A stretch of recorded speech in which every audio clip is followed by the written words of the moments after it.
ఢిల్లీలో జరుగుతున్న India AI impact summit 2026కి కాంగ్రెస్ అగ్రనేత రాహుల్ గాంధీ మొదటి నుంచి ఈ సదస్సును వ్యతిరేకిస్తున్నారు.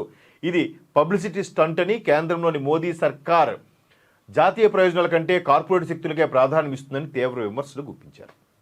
ఇది తెలిసింది, ఎందుకంటే వాళ్ళకి పేరు వచ్చేస్తుంది. ఎందుకంటే ప్రపంచంలో సుమారుగా 154 దేశాల ప్రధానులు, అధ్యక్షులు, సీఈఓలు వచ్చి రోజు ప్రధాని గారితో, రాష్ట్రపతి గారితో కలిసి, కేంద్ర మంత్రులతో కలిసి ఏంటి దానివల్ల ఇంపాక్ట్ ఎలా ఉండబోతుంది, ఏం చేయబోతున్నాం, భారత్ ఎలాగ దోహదపడుతుంది, భారత్ ఏఐకి వేదికగా కావాలని తప్పిస్తుంటే ఈయన వాళ్ళు చూసిన వాళ్ళ ఎదుగుదలో లేదంటే ఇండియా మీద చూపిస్తున్న శ్రద్ధకి నచ్చకో ఈయన ఈ విధంగా స్టేట్మెంట్స్ ఇస్తున్నారు.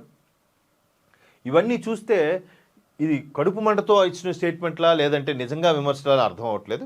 కాంగ్రెస్ నేత రాహుల్ గాంధీ విమర్శిస్తున్నారు. అయితే ఇక్కడ ఏఏ ఇంపాక్ట్ సమ్మిట్లో శుక్రవారం ఊహించిన ఘటన జరిగింది. యూత్ కాంగ్రెస్ కార్యకర్తలు దూసుకొచ్చి చొక్కాలు విప్పేసి ప్రధాని మోదీకి, కేంద్ర ప్రభుత్వానికి వ్యతిరేకంగా నినాదాలు చేశారు.